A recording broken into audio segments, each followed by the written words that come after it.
for now, let's deal with Cavendish, because apparently it's taken a left turn again.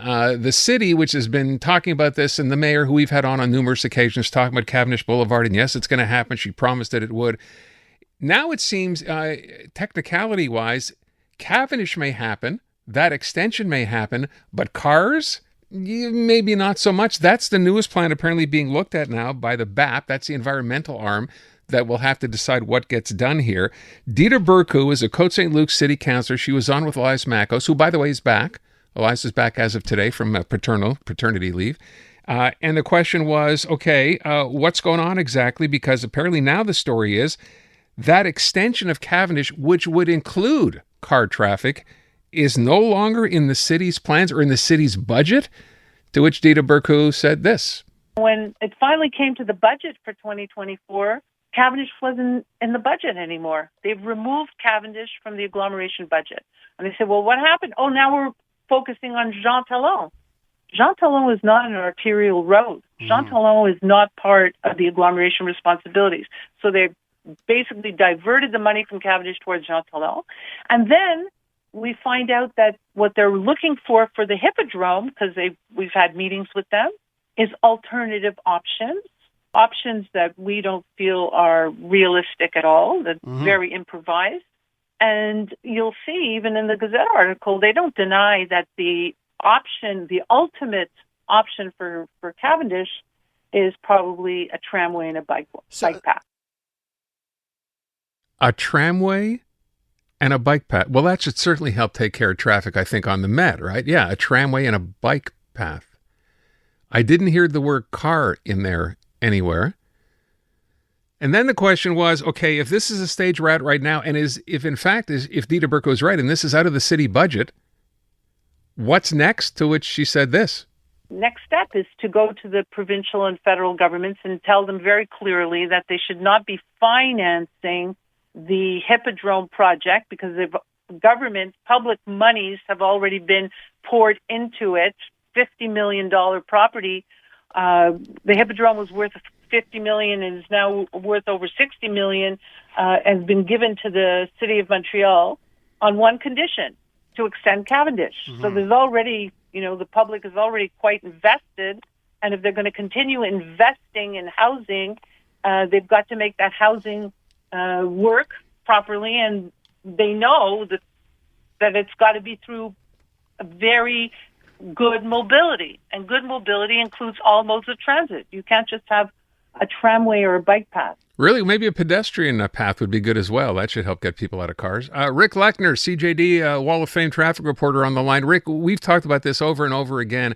I was not aware, though, and maybe you can just fill me in here, that this, in fact, plan was no longer in the city budget. Did we know this was coming?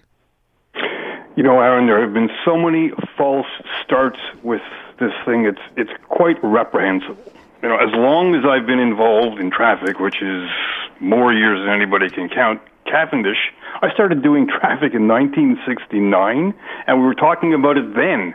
And we're still talking. It's like a bad rerun of a horror film when it comes to mobility. So there have been so many, and it's not just the Plante administration. Okay, the latest round definitely falls on her, because as a quick reminder, there was an agreement back in 2017 that the City of Montreal would get a $50 million piece of property, i.e. the Hippodrome, for $1 if they committed to the Cavendish link, which they did at the time. They started putting money away, as we discussed. That money has since been reallocated. There is no money in the budget for a Cavendish link. And now, this April, I believe it was, the mayor announced this tremendous idea for a tramway and a bike path along the Jean Talon route, with no mention of Cavendish. Isn't even in their language anymore, except for the fact that they're now saying they're looking at other options. And I think you mentioned it's not even at the BAP stage. It's not even at the environmental study stage yet, because there is no concrete plan. They were supposed to have gone to the BAP in 2022, and they reneged on that. They pulled the plug on that, and now the whole thing is, quite frankly, in limbo. Which kind of brings me to the question of, if the city is going to go ahead and do the Hippodrome project, and I know they've talked about it, we've seen initial plans for it, although I'll be very honest, When I spoke to Andrew Lutfi, who's developing the Royalmount project, Right. which is literally next door, part of the same area, there had been no discussions between him as the developer there and the city. I kind of wonder, Rick, I hate to say it, but I wonder if this is ever going to happen. Frankly, I don't see it. I was going to say, forget the short term. Even in the medium, what it will take, which is a fair question, to get this done, is quite frankly Quebec saying, you know what, forget about the Hippodrome, forget any financing for the, because the city can't do this alone. They can't afford to do this alone. So both the governments, particularly Quebec, has to say there will be no funding for the Hippodrome unless there's a proper mobility program which must include the Cavendish link. But you see, when you say that, I think to myself, well, the city can simply say, well, yeah, there is a Cavendish link, but as you heard Dita Burku say, that link could be a tramway and, a bike path or bike lanes, whatever, without even mentioning the word cars. I mean, that seems to me almost feasible now. The word now. road is not being mentioned anymore. There's currently one of the alternative options does not include a road. I mean, we all were aghast when they said, well, there's only going to be one, when Plante said, well, there'll be one lane in each direction. And we said, are you kidding us?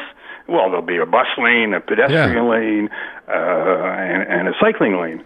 Now there's no lane. It's like, keep hitting me because it may feel better once you finally give us something. But right now they're not giving us anything. And, quite frankly, as you say, this has been going on forever. And somehow we need to turn up the heat. There has to be, and they've talked about it obliquely, some type of petition to the provincial government, but to present a petition to the provincial government, which has to be 250 words or less, it needs to be presented by an M&A. So what we need our local M&A in Darcy McGee to step up to the plate and say, I will present this petition.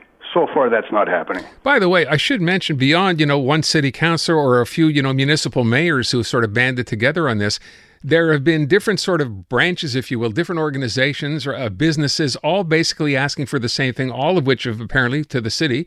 The city has turned a deaf ear as far as anybody else getting involved in this, whether it's businesses or local, citizens, etc. I wonder, Rick, if at some point, and I saw someone post this, and I might as well ask you, I'd be curious to, you've been doing this for a while. Someone pointed out, if it hadn't been for people who live in this area, say on Cavendish, right, which is a fairly long street north to south, for people objecting 10, 20 years ago to this, maybe this would have moved faster. Is there any truth to that as far as you're concerned?